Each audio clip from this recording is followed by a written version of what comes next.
Well, good afternoon, everyone, and welcome to the State of Downtown annual State of Downtown Forum. This is the second year in a row where we're having our forum virtually. Our hope is that next year we will be able to host you in a downtown venue. We have a packed but exciting program for you today. But before we begin, please remember to put your devices on mute when you're not speaking. We will have a question and answer session later today, so feel free to use the Q&A function or raise your hand feature in the Zoom, and we will recognize you. So without much further ado, we're going to get started. As I mentioned, every year we issue a report that we call the State of Downtown Report that really takes a look at the various sectors of the downtown DC economy and some of the DC's economy to provide our viewers with a look at how we fared over the past year. Obviously, unless you got dropped into downtown DC today, I think most of the statistics everyone knows about. So we were not going to spend a lot of time on that. But we will want to share and get a perspective from a number of experts in the downtown DC area, in a panel that we'll put together, that we've put together, that will be sharing their advice and expertise with you very soon. Before we do that, however, we are privileged every year to have the elected leaders of our city join us for our State of Downtown Forum. Today, we are pleased to have with us the chair of our city council, Phil Mendelson. Phil is a great friend and supporter of the downtown DC Business Improvement District and supporter of the business community in general, but also very fierce advocate for the many social causes, and issues that the downtown DC BID champions. So it's my pleasure to introduce to you this time, Chair of our City Council, Phil Mendelson. Thanks for joining us, Phil. Thank you, Neil. Thank everybody for being here and for inviting me. So I'm going to start with a little bit of bad news, which most of you already know, which is that the number of workers downtown is drastically below where it was before the pandemic. Hotel revenue is drastically down. Retail revenue is drastically down. Restaurants are still struggling. The latest financial estimates that we got from the chief financial officer a little over a month ago show that we still have about a $235 million deficit in the government's budget over the 4-year financial plan. However, the other side of it is that we expect to get about $2.3 billion in federal relief money to the district government.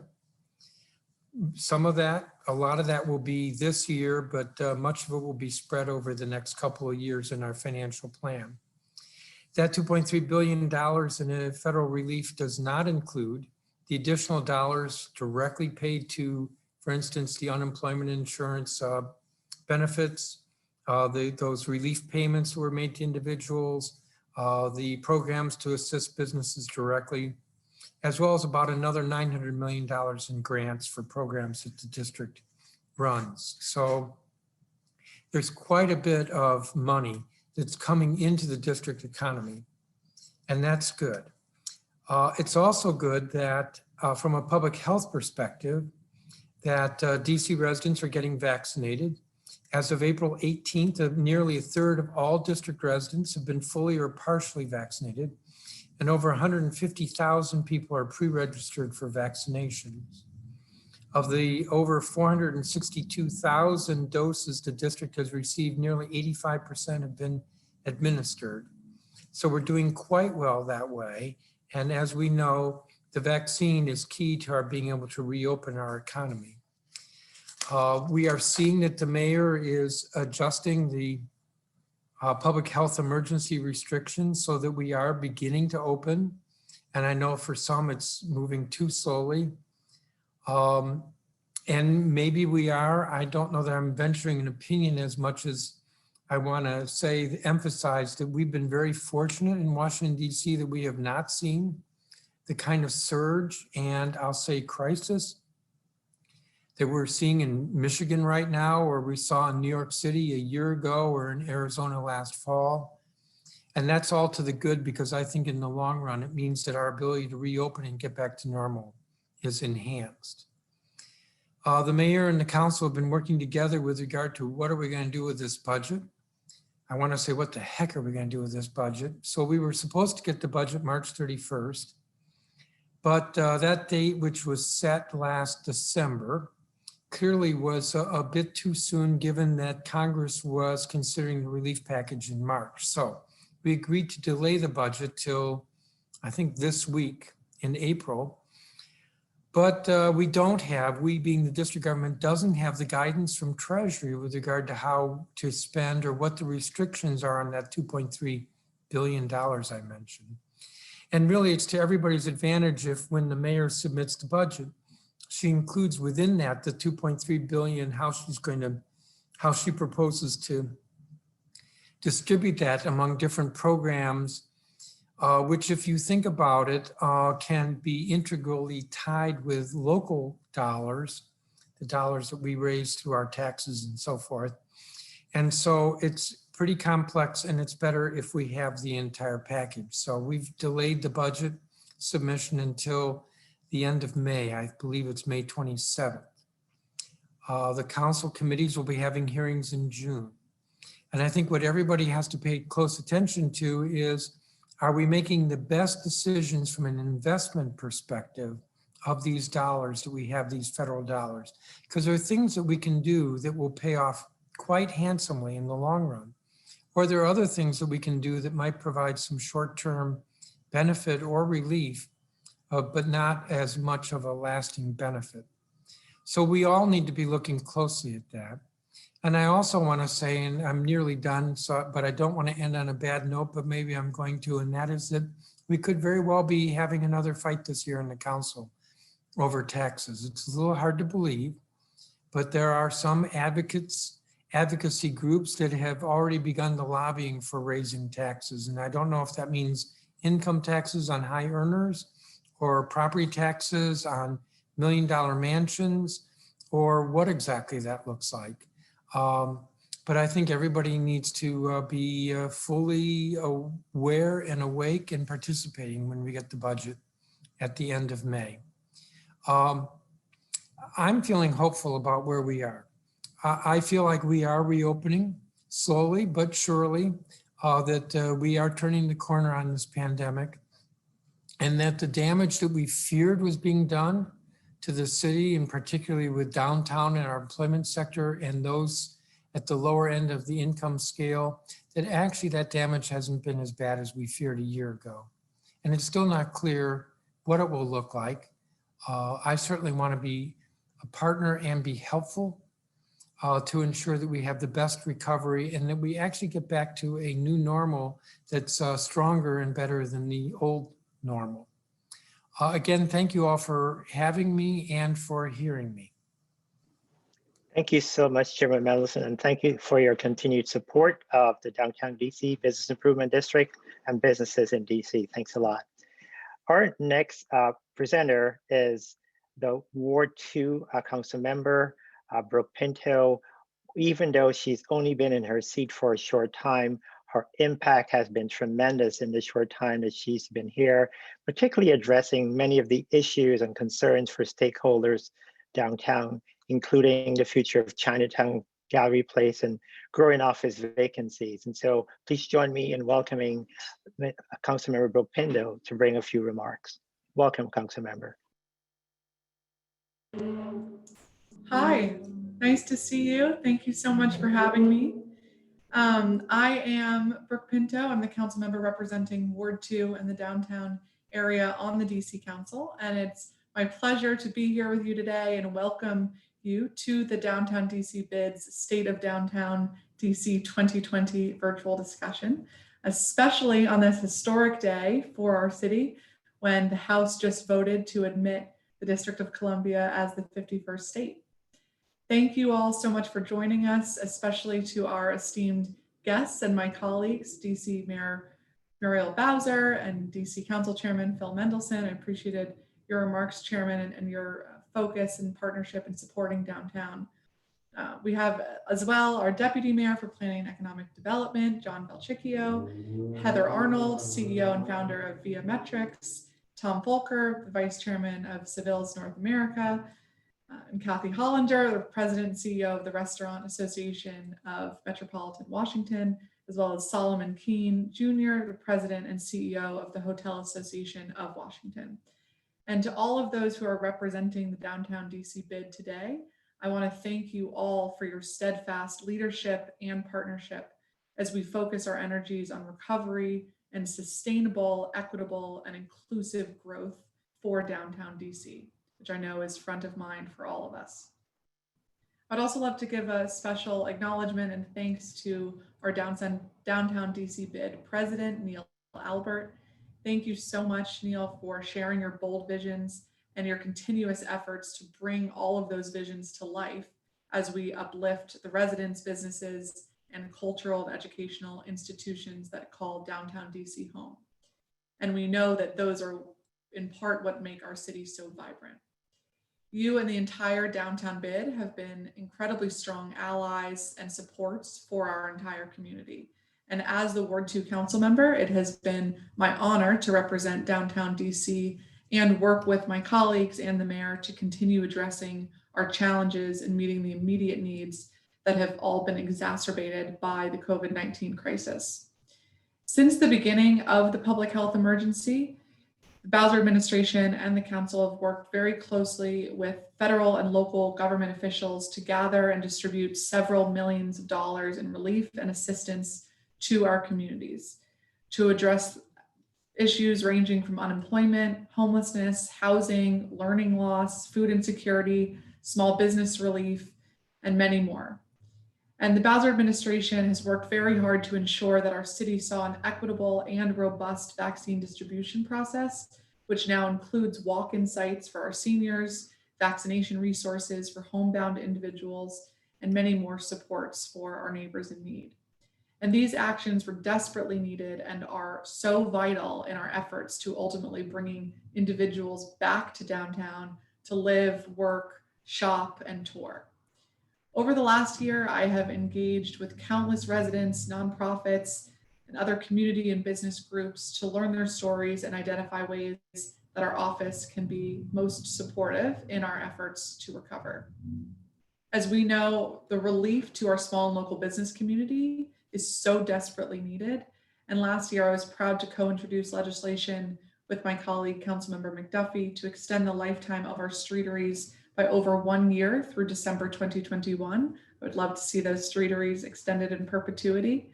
I know they've been a real lifeline for many of our restaurants. And just last month, I was proud to introduce the Great Streets Amendment Act of 2021, which would for the first time make qualifying businesses here in Ward 2 eligible to apply for and receive grant funding from the District of Columbia's Great Streets program. Through this legislation, businesses in downtown DC and Golden Triangle corridors would be included. I've also partnered with community organizations like the Washington Legal Clinic for the Homeless, Georgetown Ministry, Downtown Day Center, and DC government agencies to best understand the unique challenges facing our neighbors experiencing homelessness in downtown DC and across Ward 2 and throughout the city. In the fall, I held a homelessness solutions town hall to make all Ward 2 residents aware of the myriad of government nonprofit resources available to them as they too take on the task of supporting our neighbors and connecting them with any and all available supports and resources. Additionally, I have been very supportive of efforts and initiatives that are helping to keep our family and residents housed in the midst of this pandemic, many of whom at this time are facing unemployment and financial insecurity. This year, I was thrilled to serve on Mayor Bowser's rental housing strike force, where we not only discussed ways we could work towards providing rental options that are affordable for individuals and families at all income levels, but so we can increase our housing stock, such as building and designing more workforce housing and increasing density in our residential units and buildings. Another area that I have supported since my time in office is our desire to convert vacant office spaces to residential housing. This would not only bring relief to residents by providing more options at a range of income levels, particularly those seeking more affordable options, but to bring relief and enliven our business corridors and provide existing building owners with an opportunity to partner with our city and have a positive impact on our community. We need to get a lot of the vacant office spaces leased up, especially downtown, as soon as possible. Again, all of these efforts are really critical as we endeavor to safely bring our workers back to work, bring visitors and patrons back to our shopping and retail centers, and get all of the blood flowing freely again through one of the city's main arteries, which is downtown DC. Even while navigating a global health pandemic and racial reckoning in our nation, the downtown DC community has remained resilient and still found time to commemorate incredible moments in our national and local history, including the designation of the new historic Black Lives Matter Plaza, the reopening of the Martin Luther King Jr. Memorial Library, the launch of the new Planet Word Museum, just to name a few of the exciting projects that have gone on downtown this year. And in the last year, we said goodbye to a civil rights icon, John Lewis, and welcomed a new presidential administration. As we move forward, and in particular, as we look to this year's budget process, I'm hopeful that we will be able to see increased investments in services for our neighbors experiencing homelessness, an increased focus on crime reduction and public safety, an increased focus on improving our connected and protected bike lane infrastructure as we work towards our Vision Zero and sustainability goals, and an increased focus on assisting students and families as they return to public schools, and providing much needed support for our small businesses and downtown core, priorities which I know many of my colleagues and the mayor share. It is no secret, in closing, that downtown is a major hub for DC, and like any other city or town, what happens downtown and in the city center does not just stay there, but it really spreads across the entire city, and in our case, through the entire region. So we know that when the downtown recovers, we will all be on a better path to recovery. And working towards a full recovery will continue to be our goal. We all need to do our part to encourage residents and visitors to come to DC, to travel to DC, to come downtown, to dine and work and stay and explore. And so thank you very much for having me and all your continued efforts in this shared mission. We'll keep fighting. Thank you. Thank you so much, Councilmember Pinto. And as I said earlier, even though you don't have a long tenure on the City Council, your impact has been really powerful, especially for us here in the Downtown DC BID, and we really, really appreciate it. So thank you so much for all you keep doing for us. So next on our program is we're going to provide a quick summary of the report. We are at the Downtown DC BID are so fortunate to have really great board members who contribute in so many ways to the organization and to the city. Among them is the chair of our board, Greg Odell, who is also the president and CEO of Events DC. Greg has kindly consented to provide a summary of the State of Downtown report today, and so I'm going to turn it over to Mr. Odell.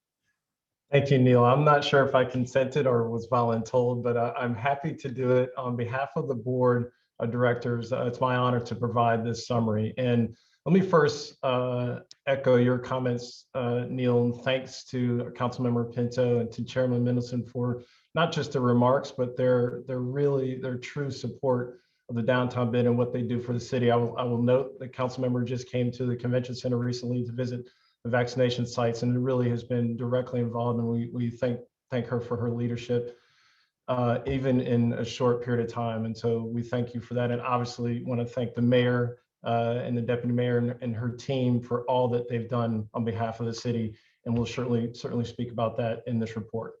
Let me also reiterate, as we bring up the report, what Neil said.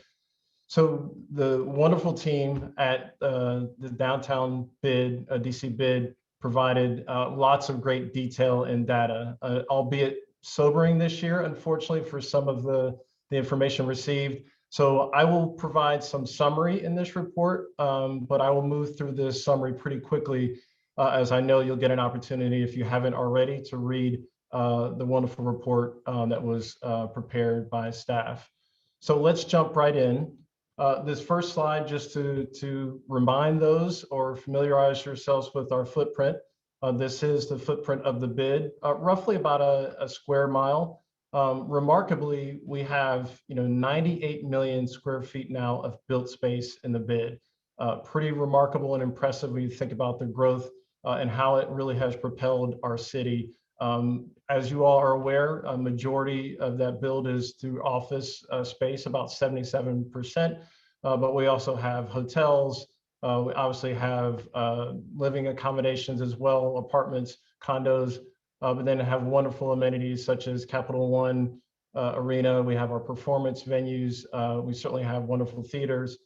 We have a little building called the Convention Center in there as well that we're also proud of. Next slide, please.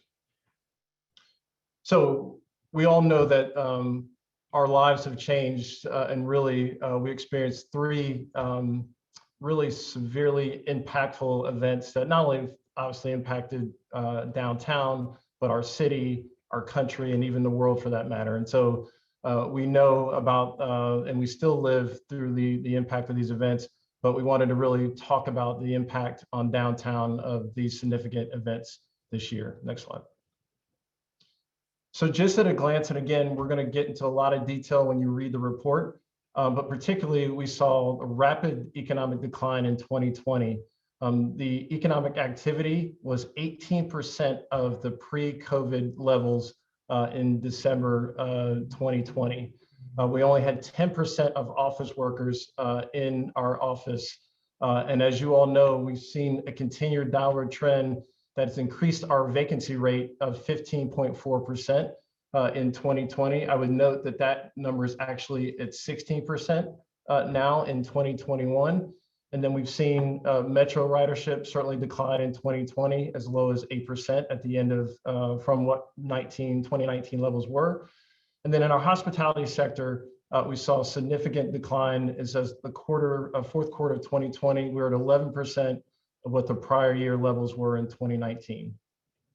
You also see, moving on to the next slide, in the retail as well, we saw the restaurant sales drop nearly 80% over the same period of time. And obviously all the factors contributed to really significant decline in population for downtown daytime population, specifically at 75% decline. And then our retail vacancy actually doubled at 22.6% for the end of 2020. So again, severe economic decline that we saw in the downtown area. Next slide, please. So unprecedented times certainly called for unprecedented action. We were so thankful for the mayor and her team and the council really providing that critical assistance to our residents, to our businesses, and certainly downtown also benefit from that. I won't go through all the detail, but you'll see specifically some of the grant programs that were administered, thanks to our Deputy Mayor, John Fulcher, for the execution of a lot of these really meaningful grant awards. We were at Events DC to play our part, particularly in the hospitality sector, to support hotels and restaurants and even undocumented workers. And then again, the unprecedented amount of federal stimulus money. You heard Chairman Mendelson speak to the $2.2 billion to be received by the district, and then other various programs that will also benefit particular industries as we all hope for this recovery very soon. Next slide. So despite the fact that there was a significant impact to downtown, we also still contributed mightily to the district's economy. You'll see the net fiscal impact for FY 2020 was $750 million. That was down 15%, or about $130 million from 2019. We expect in 2021 that we'll see similar results in terms of $700 to $800 million for net fiscal impact. Next slide, please. Speaking to employment and population, and I'll start with population first. We've seen this trend, unfortunately, despite the fact that we had some positive growth, we've seen that growth rate slow pretty dramatically. In fact, the last 3 years, we're actually lagging behind Northern Virginia now and probably on par with suburban Maryland. For jobs, and again, you heard the chairman, Mendelson, make this known in his remarks as well. We lost 66,000 jobs between December 2019 and December 2020. If you go to the next slide, you'll see actually the majority of those jobs, almost 42,000 of those jobs were from our hospitality and entertainment sector. Specifically, you'll see that we lost over 50% in some of those subsectors, as you'll see, but they were resilient as best they could. But this really will also be the key to driving our recovery and getting people back to work in these respective industries. Next slide. So there were some positive actually examples that occurred over last year in 2020. Condo prices actually rose 7% and actually returned to 2018 levels. And oddly enough, we actually saw increases in some of the luxury retailers as well. And then, as you would expect, the essential retailers saw an increase in sales as well. Next slide. I won't go into a lot of detail because there's great data in the reports, but I just want to highlight a couple things, particularly as it relates to these areas. And so what I think is remarkable to point out here is the cumulative total in development since 1995, $16 billion of development in downtown alone, which, you know, we all can be very proud and see what how downtown has really driven the growth of the city. We're fortunate that we did see development activities continue in 2020, but obviously it did slow down. And thanks to the fact that the construction was some critical activities could continue. I'll note, you'll see in the graph on the screen that about $800 million were projects that were under construction at year end. And then we also had some significant groundbreakings that still propelled some of the development activity as well. And again, a lot of great data that you'll find in the report on this subject as well. Next slide. Office market. So we know that we've continued to have concerns over the last several years as it relates to our office market. I spoke previously that rate now for the vacancy is at 16%. You'll note on this slide in particular, we have 8.8 million square feet of vacancy just in downtown alone, coupled with the 11 million vacant square feet in the rest of downtown. We're approaching nearly 20 million square feet of vacancy now in the city. And so we have to attack this problem. I know thanks to the BID and working with, again, the district government, we really need to focus on how we're going to address this. And we need to think about how we're going to actually increase demand and also how we can reduce supply as well. And so we'll continue to focus on that. But this is a real challenge for us as a city that we have to work on. And we really need to start with downtown to focus on this problem. Next slide. So for hotels, I spoke a little bit about that already, but really wanted to show the dramatic decrease in revenue that we saw in 2020. We went from $179 million, from $649 million to $179 million, down 78%. We already spoke about the jobs and the impact to our jobs in that sector.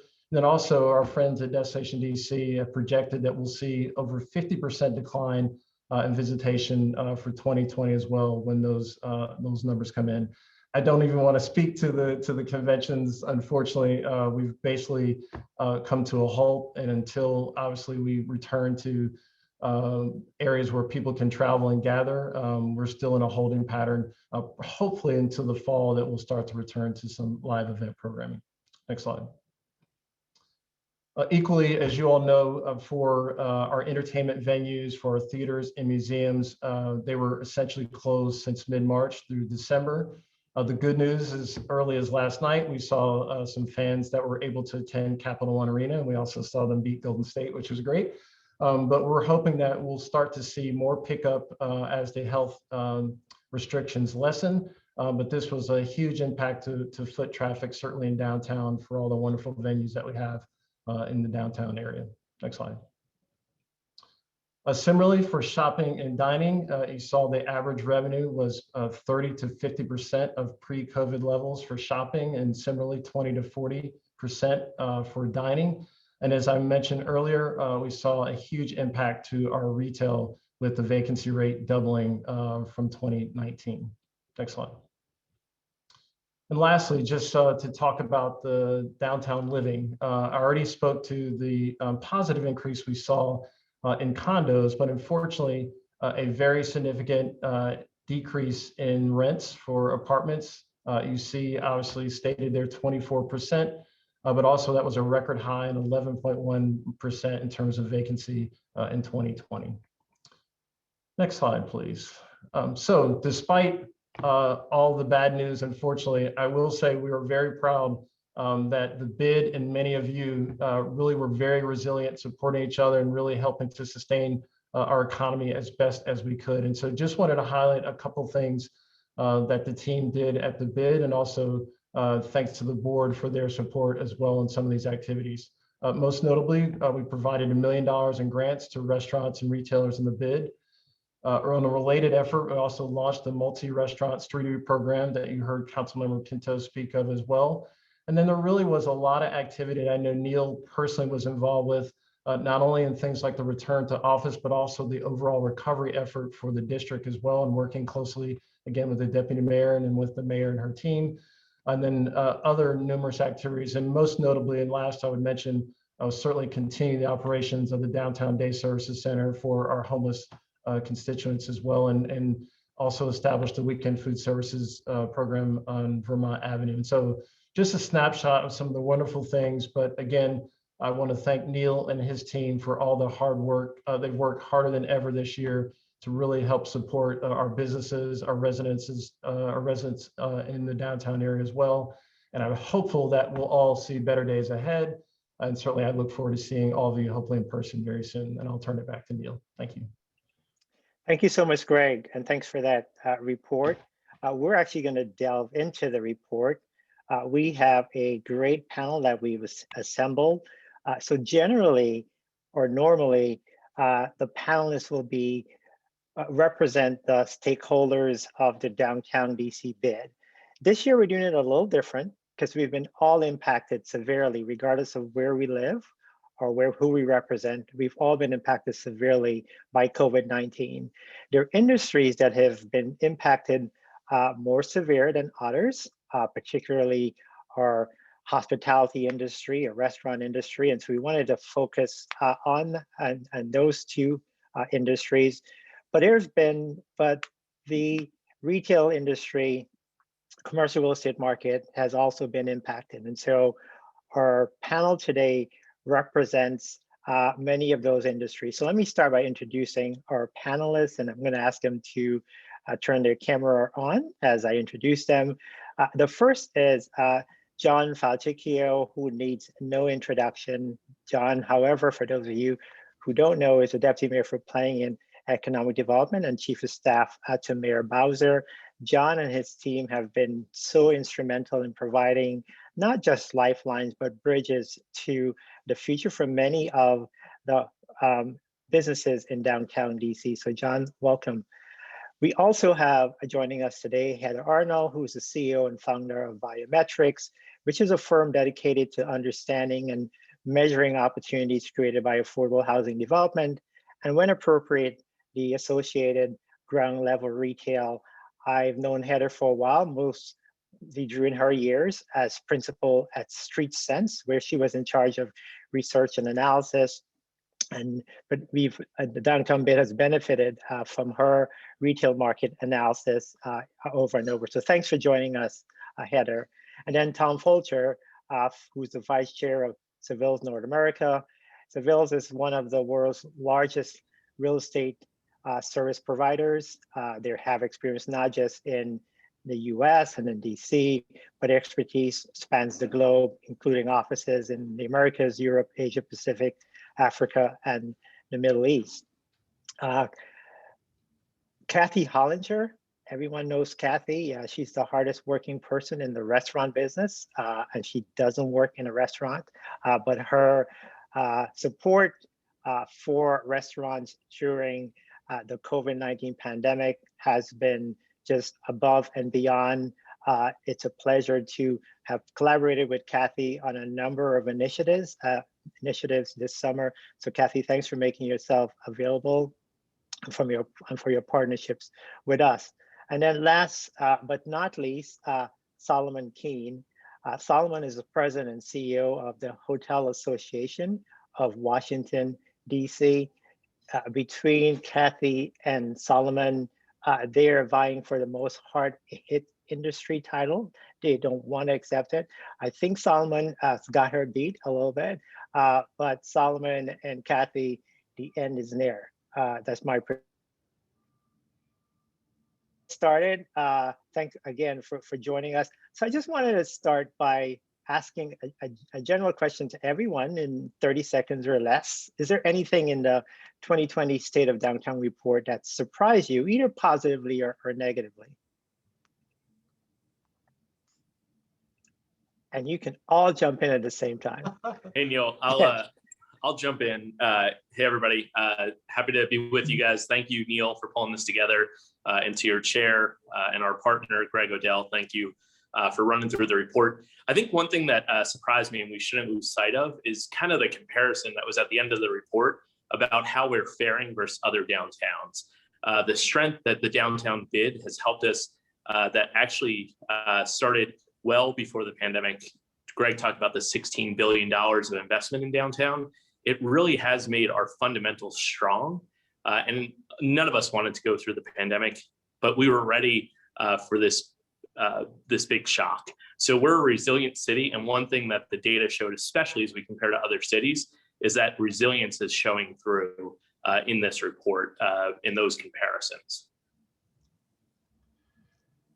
So Tom Fulcher here. I thought the report was really well done. Not a lot of surprises in there. I mean, I think just reinforced the magnitude of the impact in all these different sectors. But I thought it was a well done report, and you know, I'm with you. I think we're coming out of this. Yeah, I would add that, you know, while initially downtown was really struggling, the restaurants were really struggling, as neighborhood restaurants were faring slightly better because it was more livable, walkable. People were grabbing their dinner, grabbing their lunch, whatever meals. What was surprising, delightful surprises are so rare these days. So I think what was surprising is that the closure rate, while overall it is 100% plus more than where we were pre-pandemic, that downtown somewhat maintained and controlled that closure rate. Many restaurants paused versus fully closing, and that is really positive and surprising. And I would say on the flip side is that the unemployment numbers. I mean, I think that everyone is struggling to hire back. And there are many employees who are willing to work again, but they are going elsewhere to do that, in Virginia and Maryland in particular. So those were the 2 points I noted.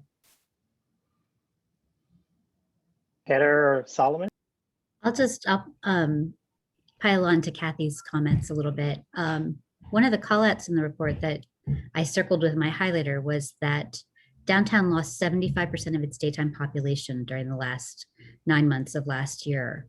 And as looking at this from a retail perspective, it's nearly impossible to imagine how that is a sustainable strategy. And I know that something that Kathy and I have really been keeping track of is for those small businesses in particular, how long can they hold out at such a low population rate for just daily customers?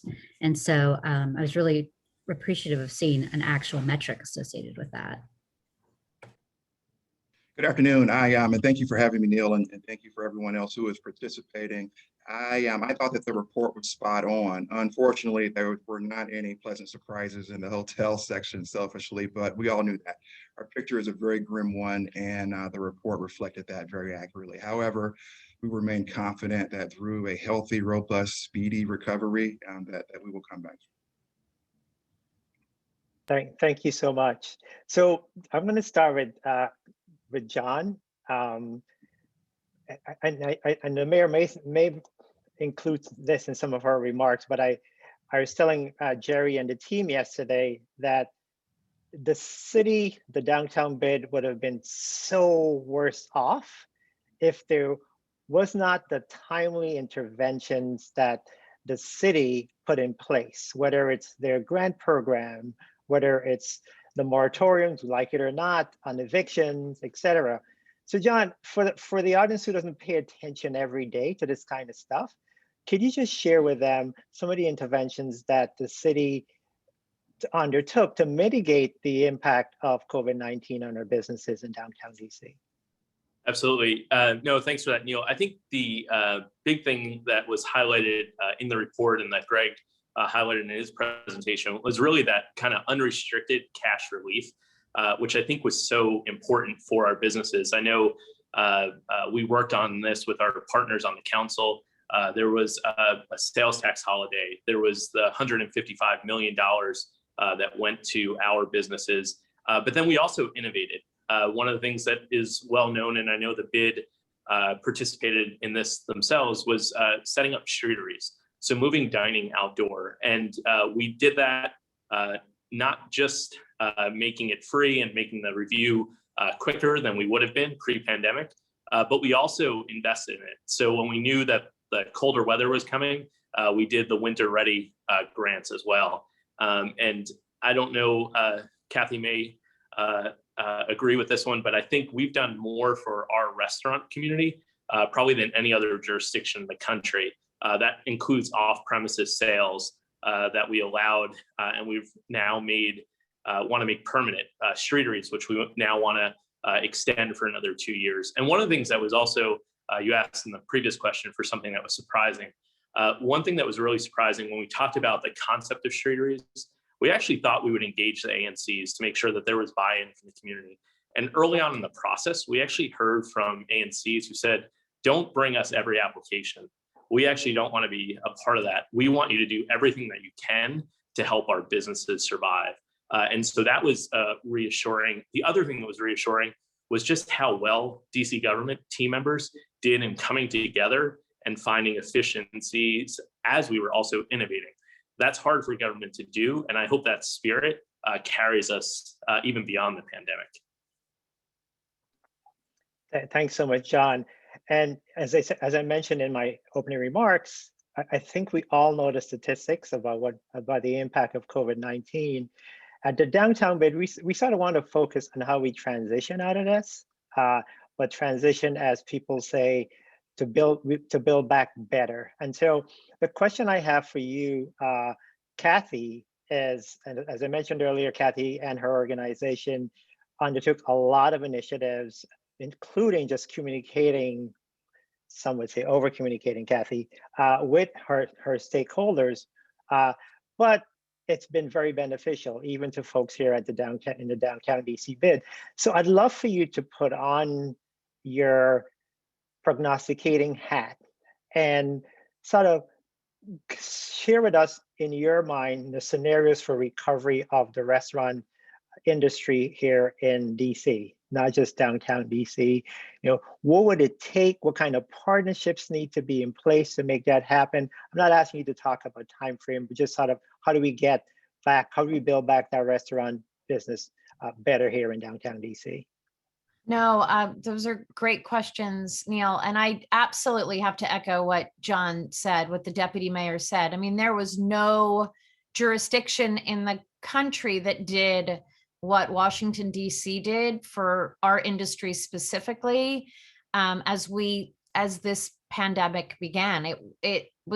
We were the envy of every state and city across the country as I talked to colleagues, which I did very regularly. And that is really important to note, because it did hopefully set some trends for other markets around the country to adopt some of the relief that was in place here in DC. So big thank you, Deputy Mayor. We agree fully. In terms of what we may look like and what will be needed and how do we think about recovery, I mean, we really have been trying to think about recovery in this term of resetting as an industry, because we see this as one opportunity. Like, there is one opportunity right now to get things right as we reset and rebuild as an industry. But there's so much to be considered. As there has been great relief initially, we just need that relief to keep coming. The federal relief is going to be huge, and it absolutely will help carry many of our folks through an uncertain time. However, it's been loudly communicated to us by the SBA that the money is going to run out. So we also need a plan to make sure that people who are left behind from that assistance, that there is something that will be in place to refund that program.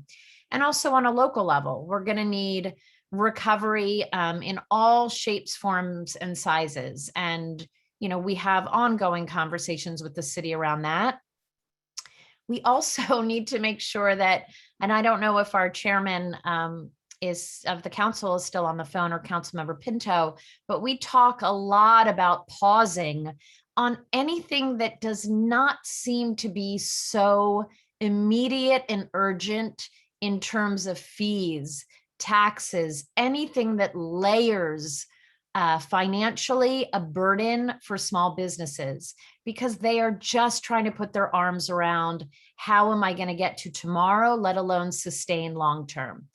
Hiring, training, workforce development, that's going to be another area that we are really going to need to reimagine and build into recovery. Hiring back has been incredibly difficult, but we also have to think about the programs that are in place. Are they relevant as we are trying to reset as an industry, knowing that skills have changed, skills that are needed are different, and business models are changing because they have to change going forward if they want to survive and potentially position themselves to thrive. So many areas, relief comes in many, many different forms, but workforce training, hiring programs, pausing, additional funds, they're all a part of the formula of how we're taking steps forward to recover. Kathy, let me ask a follow-up to that.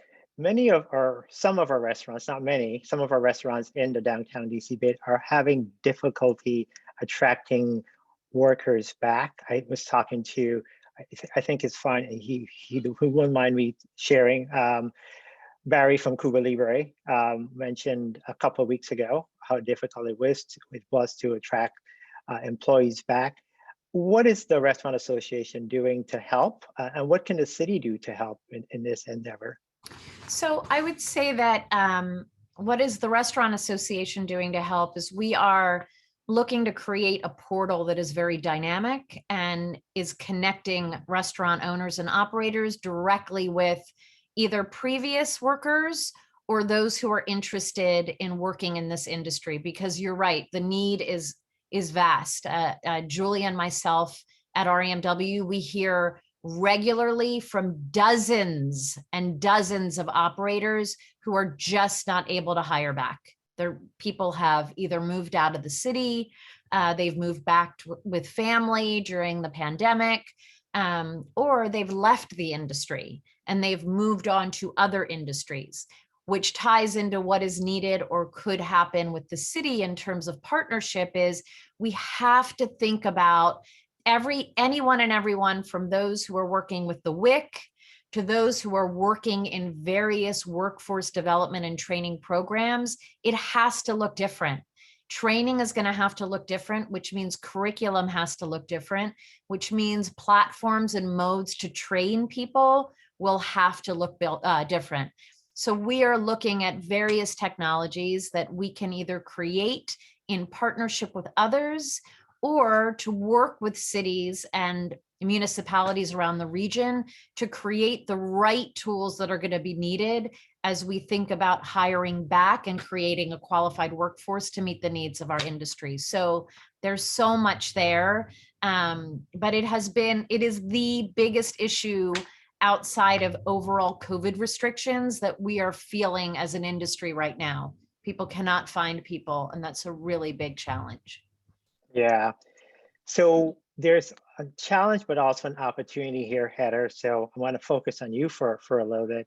According to the report, there is about close to 1 million square feet of, not a million square feet, over 200,000 square feet of vacant retail space in the downtown DC BID area.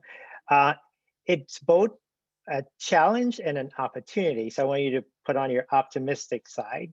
What kind of advice would you give to me at the downtown BID and John in the deputy mayor's office as to what to do with that large amount of vacant retail space? It's going to be such an important question that every city has to deal with at different levels. And, you know, everyone has talked about how this was a crisis that we could see coming 10 years down the road, but that it suddenly came upon us within a 6-month period. We have to deal with the fact, I think, in general, that it goes back a little bit to Councilwoman Pinto's remarks. We have to stop building buildings for a particular use. And we look at storefronts right now and we go, that has to have a retail space in it. Or we look at an office building, I think that has to have people who, you know, occupy it for office uses. I think we have to start looking at retail space as a window on the sidewalk. We have to maintain that flexibility in those spaces. But I think we're going to have to get really creative about what we can put there. And we have to revisit our zoning and our occupancy regulations to think about those spaces a little bit more broadly. And I have been joking with the DC Office of Planning for years that I have a book called Non-Retail Uses for Retail Spaces and the guidelines to keep the sidewalks walkable in my head for a couple of years now. There's a chance that we're going to have to find a way to extract that for more regular use. It's an interesting question that, if you don't mind, I'm going to bounce to Tom as well, which is, you know, my solution in the retail sector is whenever somebody says, how do we fill this space? I say, oh, just fill it with professional office. And the problem with that is, you know, we're not dealing with a surplus in demand for office space right now. So I wanted to give you a chance to tell me to go away. I won't actually. I think one of the things that that we're having a lot of conversations about in the office sector is what's office for? Like, what does it do well? And part of it, the part of the equation is how effectively does it engage the clients? How effectively does it engage the different constituencies, the staff, and things? And I think an opportunity to take retail space as sort of the entryway into your office space may be an opportunity people are willing to take advantage of. So the number is actually, I just got corrected. There's It's 900,000 square feet of vacant office, even more threatening. See, Jerry, I wasn't kidding. I really did read the whole report. Yeah. So, you know, so Jerry, for anyone who doesn't know Jerry, well, you haven't lived in DC, but Jerry is not Jerry Seinfeld, it's Jerry Whitaker, who is our Director of Economic Development here at the Downtown DC. He's almost as funny. He is, well, to his colleagues, that's debatable. But yeah, he's a funny guy. We love Jerry. So you know, Jerry and I are always debating, you know, how to activate the wide expanse of retail vacancies in downtown. We, you know, hired a team to put together a strategy. We hired a retail manager, and then COVID hit. So we're going to want to, Heather, partner with you and others very soon to figure out what are the best strategies for activating retail in downtown DC.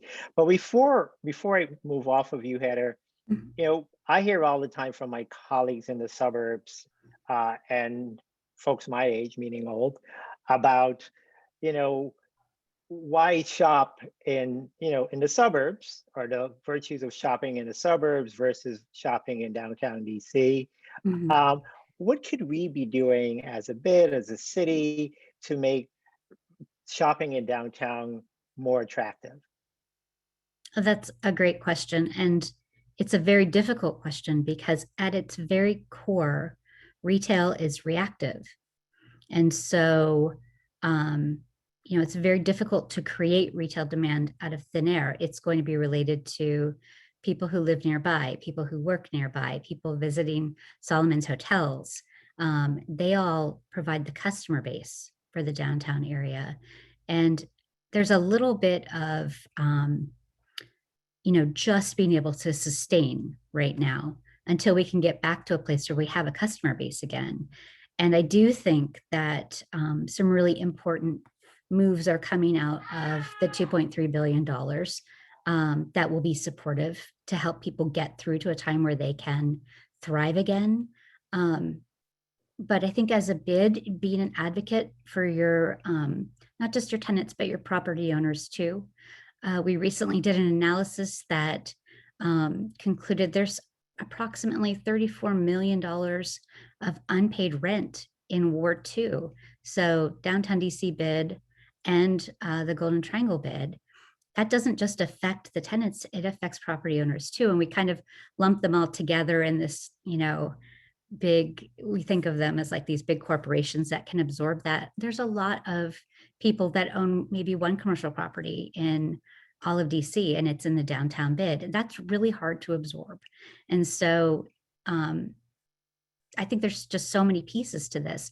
I would be curious to hear from other people as well, but one of my big concerns as we go further into 2021 is the number of potential businesses that we might have declaring bankruptcy because those rent payments start to become due.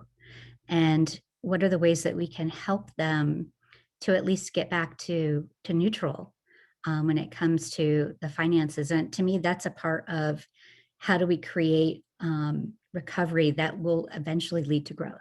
So almost a recovery for growth strategy that kind of takes that weight off people's shoulders.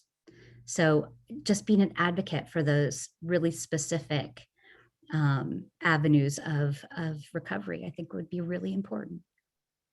Neil, can Johnny I jump wanted on to that? chime in.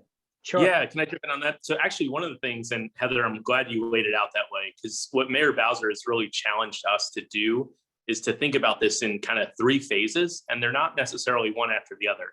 So it's relief, recovery, and then growth, right? And they all have to fit together. It's just like when you and Tom were just talking about how you kind of reimagine retail, but then also reimagine what happens above. And then we're going to reimagine public space. We have to do it together, right? So when we think about relief, recovery, and growth, it all has to be planned out together. So the $2.3 billion of direct assistance that we received through the December appropriation and the American Rescue Plan is going to help us actually make some key investments in how we actually reimagine downtown. So this shouldn't be just let's reimagine and bring a better normal for retail space while I go ahead and do it on public space. We have to really think, how do these all weave together? And so one of the things we're really excited about is there are some new amenities downtown. I'm right across the street right now from the World War I Memorial. Down the street, there's the new Eisenhower Memorial.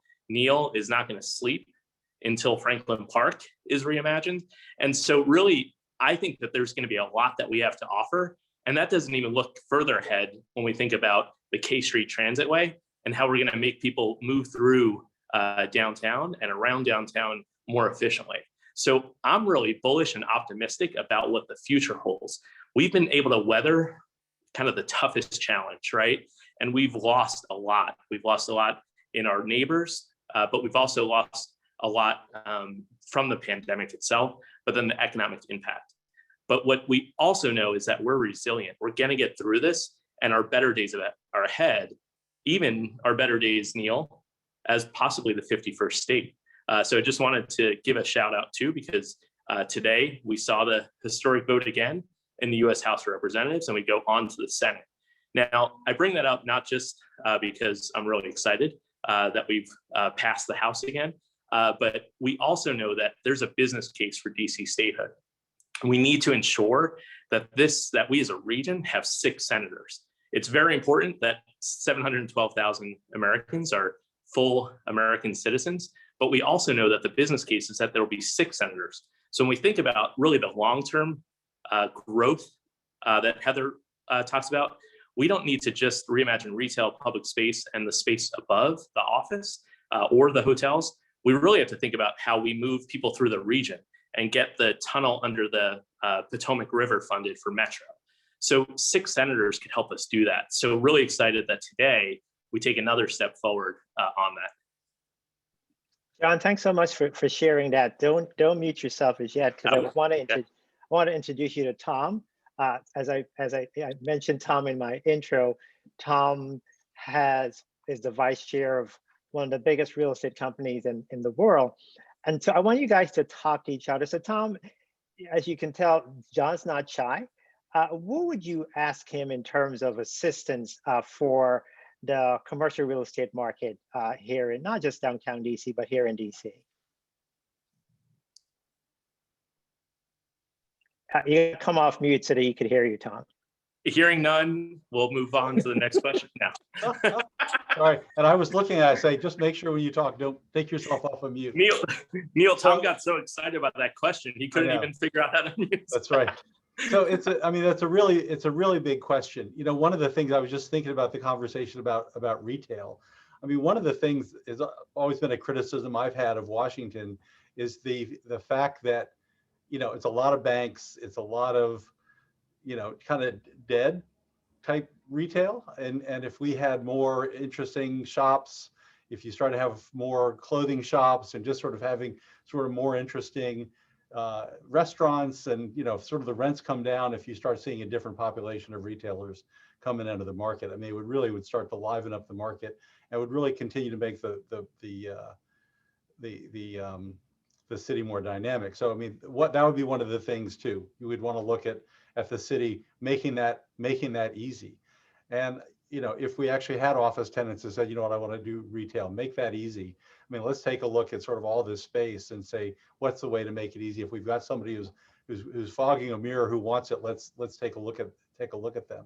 But I'll say you know, one of the things that I think we sort of thought would happen is once the vaccines were introduced, that things would start to roll again. And I think we're seeing now that the vaccines have really cranked up, we're starting to see more space tours. I mean, I've got some sublease space that we're touring, you know, once or twice a week. We're hearing from the people representing buildings. There's a lot more tours. I think people are dying to get back to work. They're dying to get back to the office. And it's really just, yeah, I will say, as a bike commuter, one of the things I could help with is if you open up the showers. Because I think one of the you know, you can't get into the showers. You take a shower if you're a bike commuter and you got anything more than like a 2-mile commute. So for the mayor just joined, and that would be a wonderful thing if we could have that happen. But I do think I think the office space is coming back. I think anecdotally we're hearing not a lot of people looking at getting smaller. You know, I think that was the thing we thought. A lot more people working from home, a lot more, you know, reduction of office space. We're not really seeing that. We're seeing people sort of saying, you know, we want to get back to the way we were, except my guess is Fridays are going to look like August around here. I think Fridays you're going to have very few people coming in. The commutes, the retail is just going to suffer. The commutes will go up, the retail will go down on Fridays, because I think people are really going to be spending a lot more time at home and taking advantage of the flexibility, because I think people now know that can happen.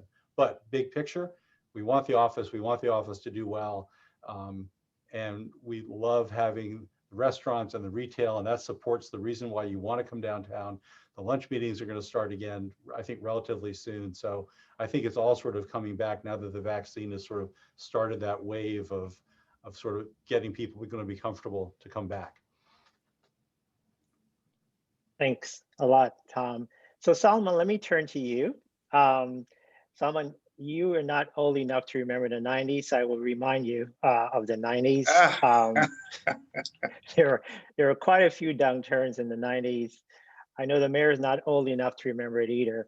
But in the 90s and the 2000s, early 2000s, people were saying, you know, cities are doomed. They're never going to come back.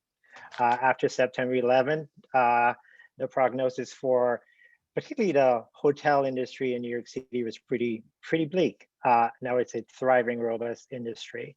So we're in the same situation here in downtown DC with the COVID-19 situation. So talk to us a little bit about what the Restaurant Association is doing or has done to assist hotels during this time, and when do you think those hotel jobs are going to come back? And what would it take for that to happen? So the floor is yours. Great, thanks, and I'm happy to do so. So primarily from a hotel industry standpoint, it's a relatively straight path forward, but we know it's still going to be a very, very heavy lift.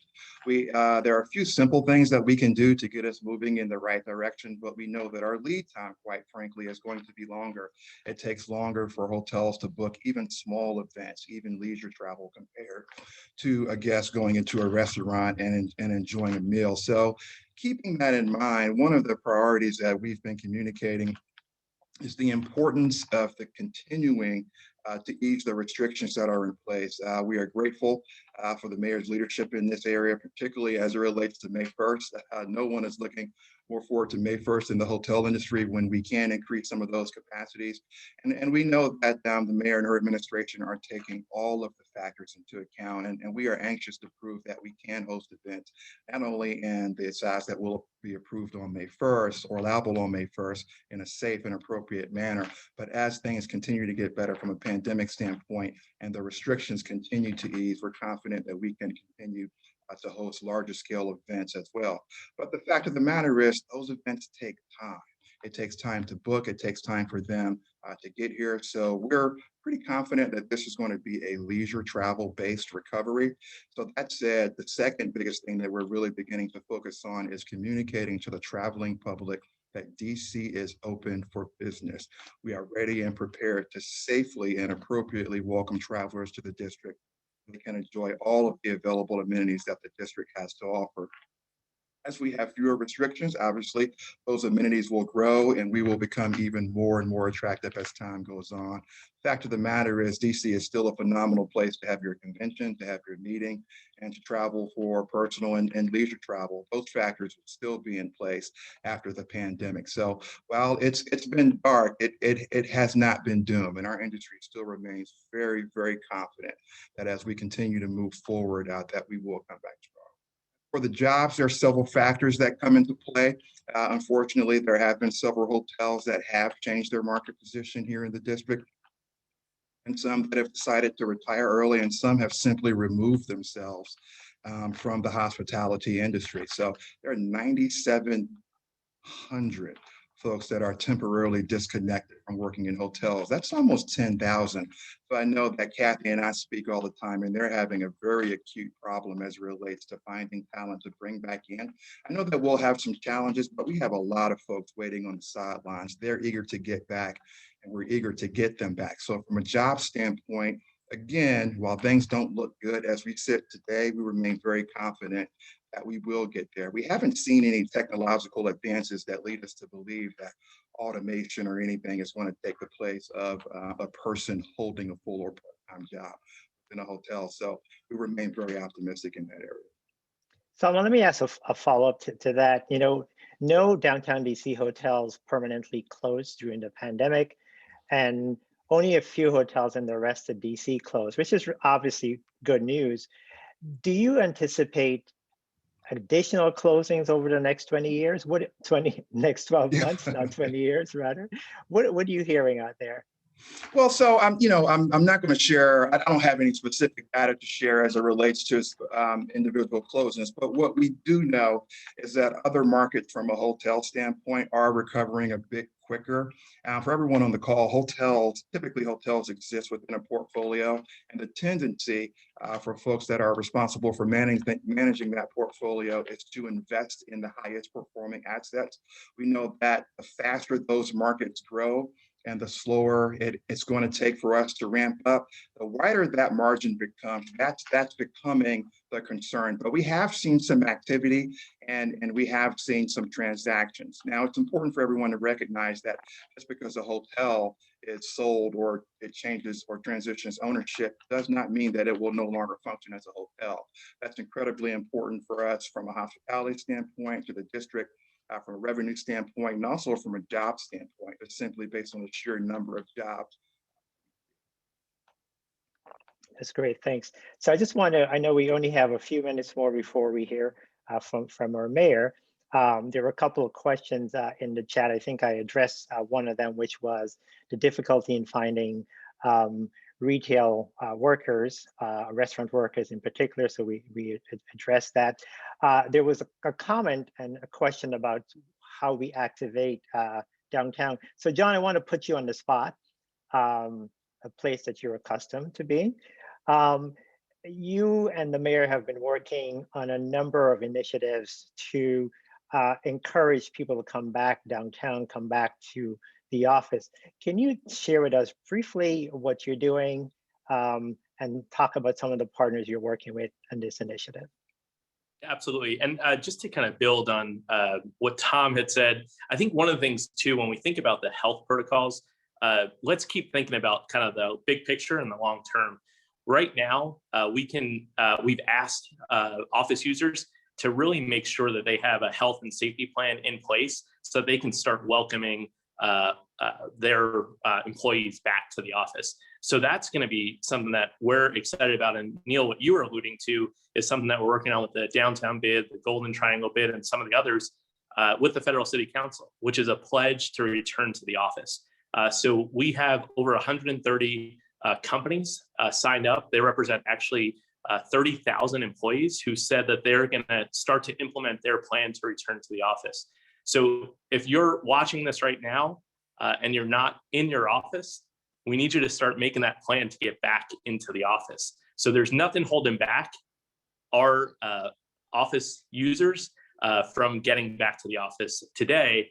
We know that the utilization rates, Neil and Jerry could tell us chapter and verse, we're in the single digits. They're now crept into the double digits. We think that we can get up to 50%. And right now, the health and safety protocols say that an office on May 1st can be at that 50% threshold.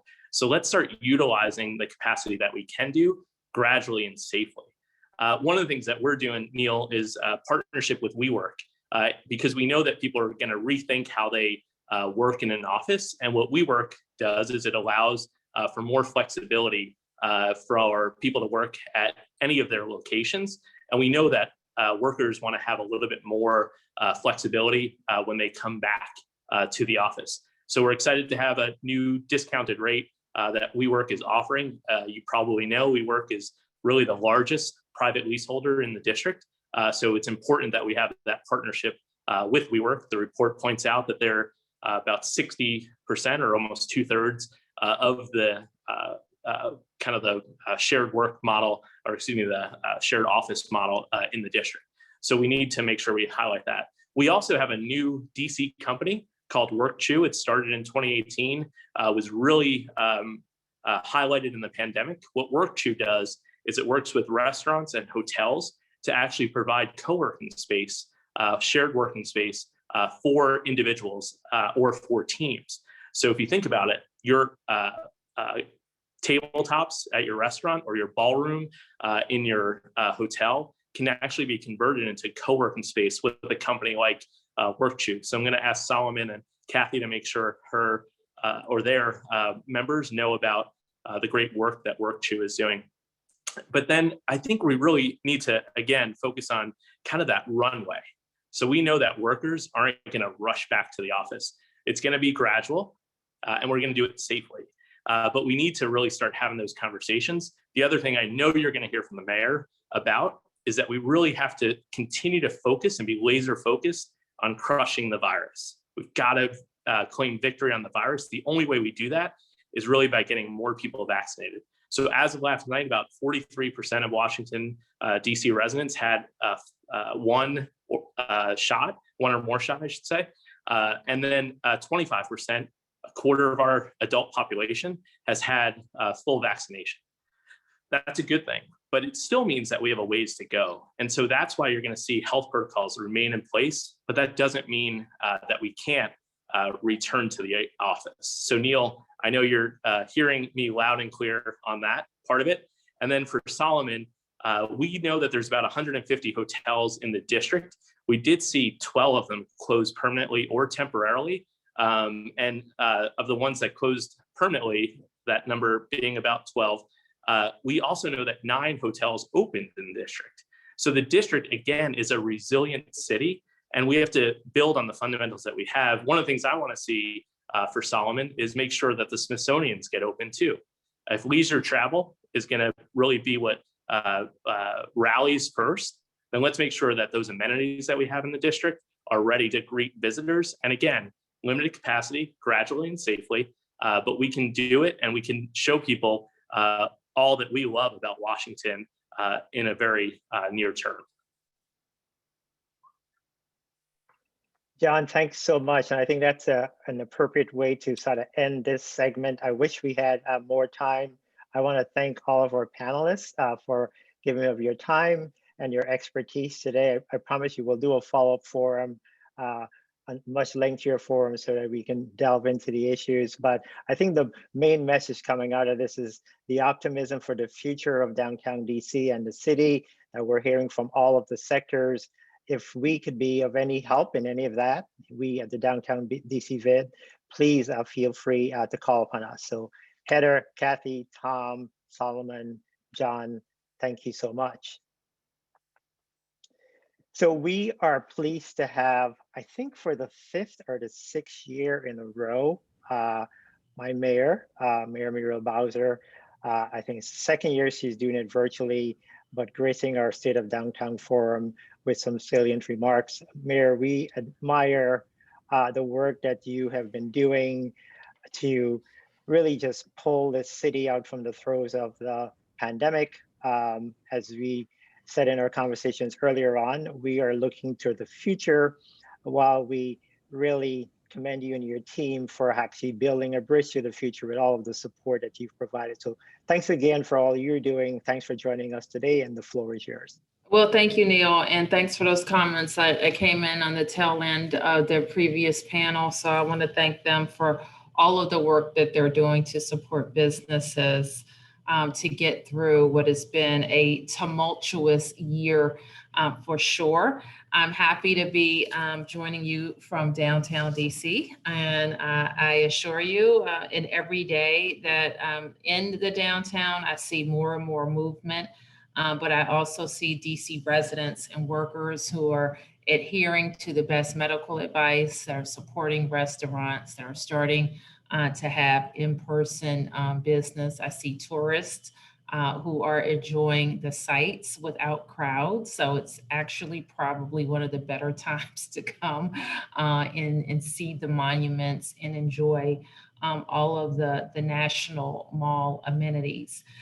So I am also happy to be here to discuss what it sounds like a view that we share, Neil, that we're a resilient town.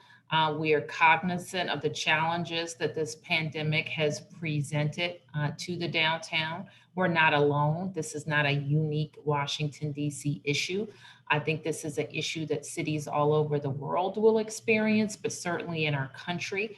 And it's going to require all of us to be creative about how we're engaging our customers.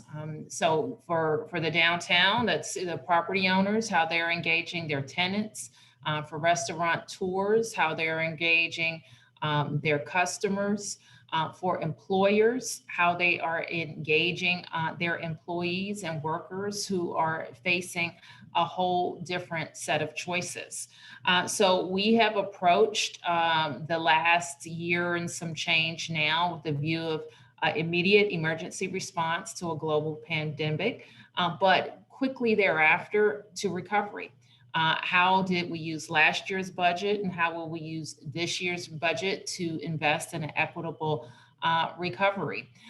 Part of that is providing relief to workers and businesses that have been impacted. We started with local programs, and we're very pleased that there were many federal programs that backed us up, and DC business owners have taken advantage of a good number of them, and there's more relief on the way. But I tasked DMPED with making sure that we never took the eye off of our recovery.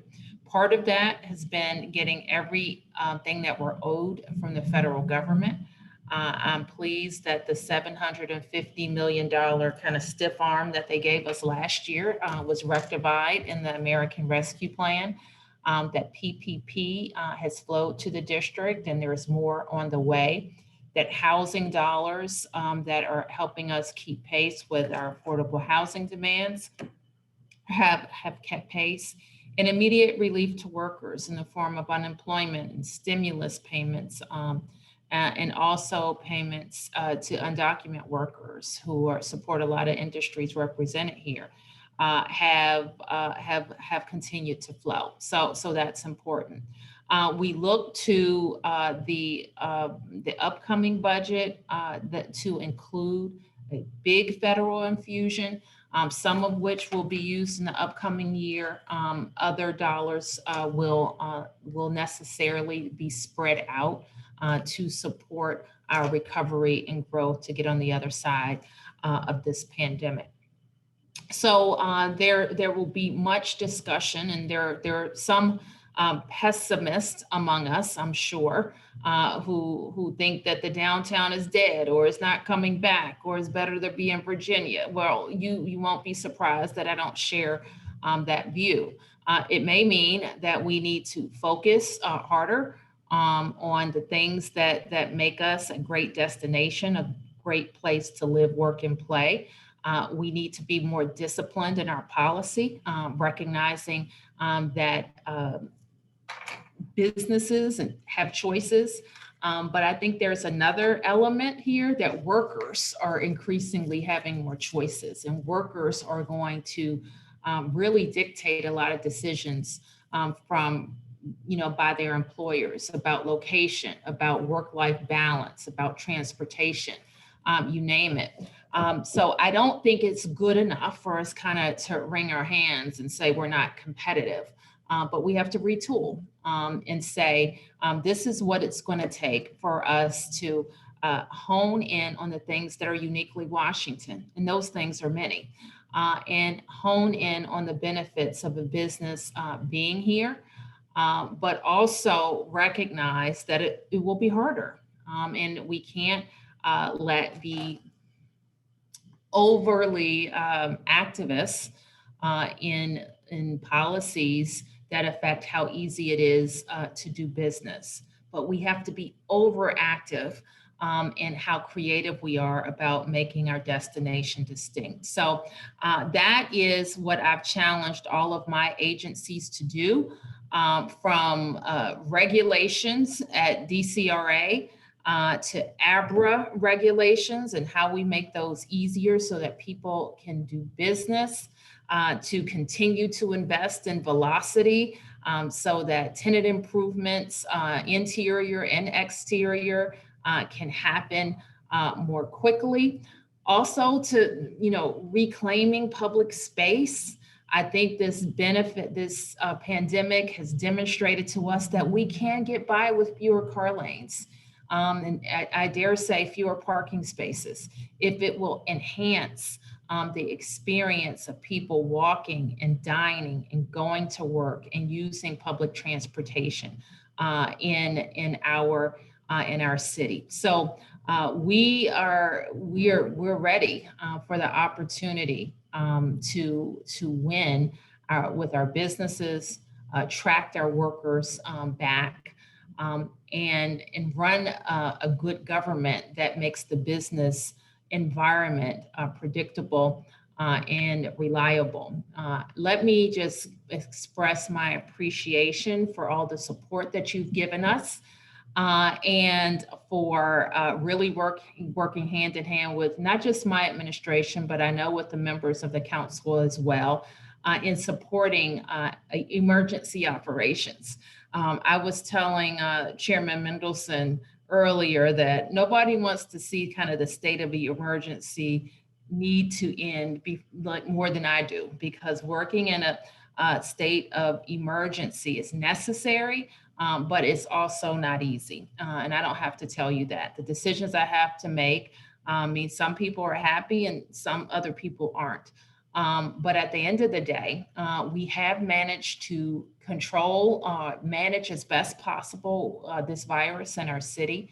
to keep our numbers relatively low, to make sure that our hospitals can handle sick patients because of our number of hospitalizations, and now a very rapid deployment of a safe and effective vaccine. And that has to have all of our attention. John was right. I usually start and end with this statement. You want to get back to normal?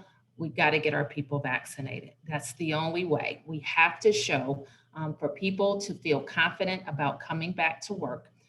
They have to feel safe. Crushing the virus and getting vaccines will allow them to do that. And I also just want to make clear, I start with that point because there's not a single government regulation that's telling anybody that they can't be in their offices. We do focus on how people can have a safety plan and can have social distancing. But workers are dictating to their employers when they're coming back to their offices, I think in large part. And as the employer of 37,000 people, I can tell you for sure, if you want to get your workers back, it's not like flipping a switch. It is going to take a gradual, bringing them back gradually. I'll give you an example. We started in August or September of last year to bring our schools back. Part of one of the biggest issues to bring our schools back was staff and teaching staff in particular.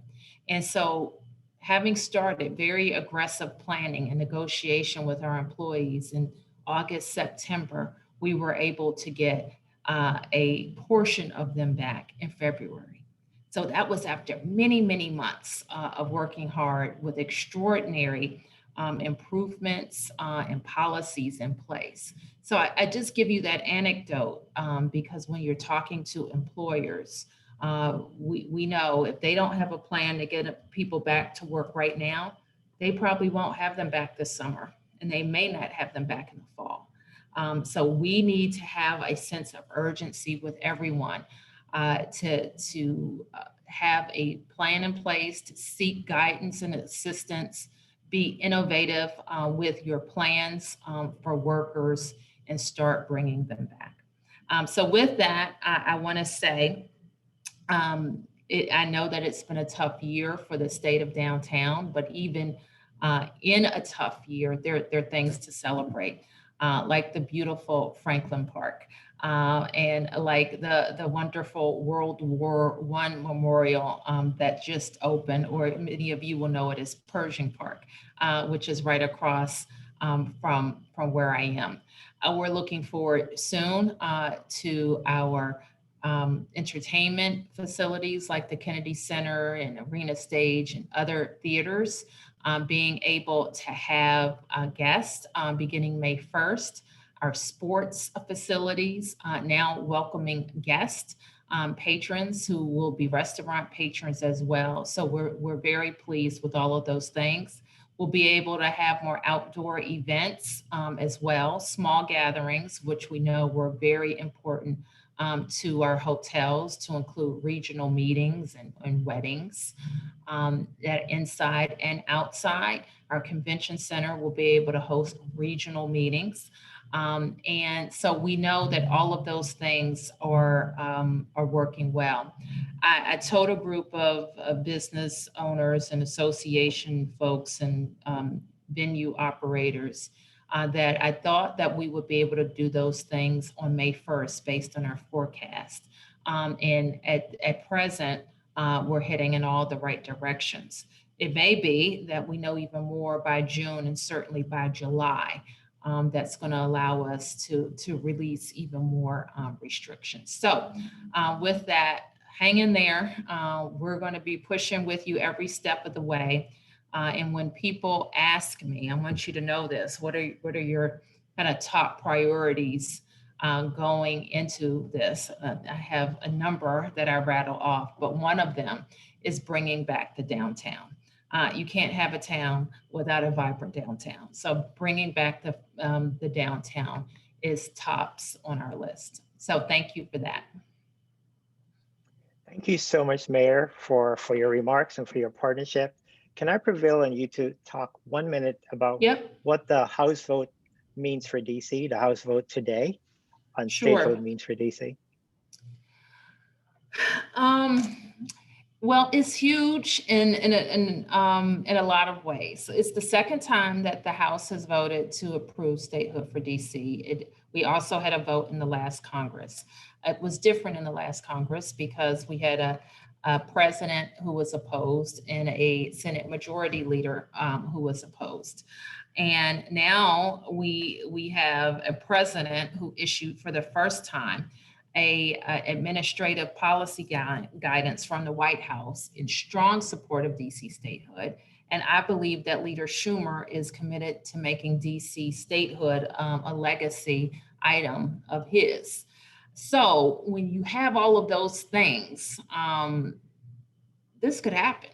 And I think that the Senator Schumer certainly will lead the charge in the Senate, and he will determine the best ways to get to the handful of Democrats who aren't with us and to bring over some Republican support for statehood. Certainly, they're focused on their rules and how their rules would impact such a vote. I feel very positive about it because of just the kind of aggressiveness, quite frankly, I've seen come from the Biden White House.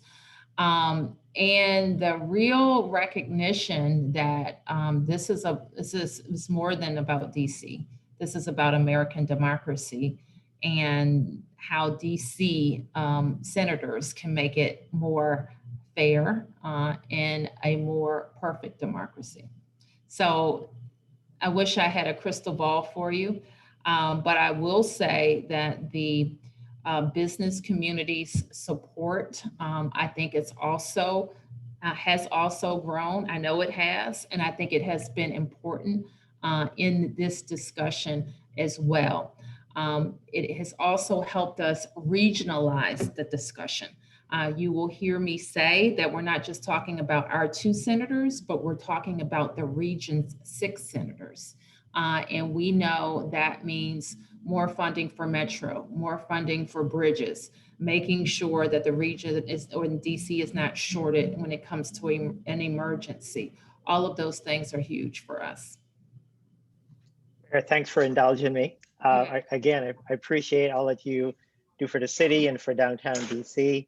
I also want to thank everyone who joined us for this virtual forum and for the support that you continue to give to downtown DC. A special thanks to Jerry Whitaker and his team, Adrian Saunders and Colonel LeBlanc and others who helped put the report together.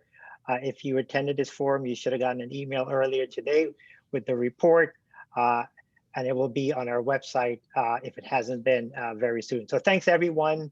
Continue to look forward to a brighter future, not just in downtown DC, but in DC. Thanks for joining us. Thank you, Mayor. Thank you. Bye, everyone.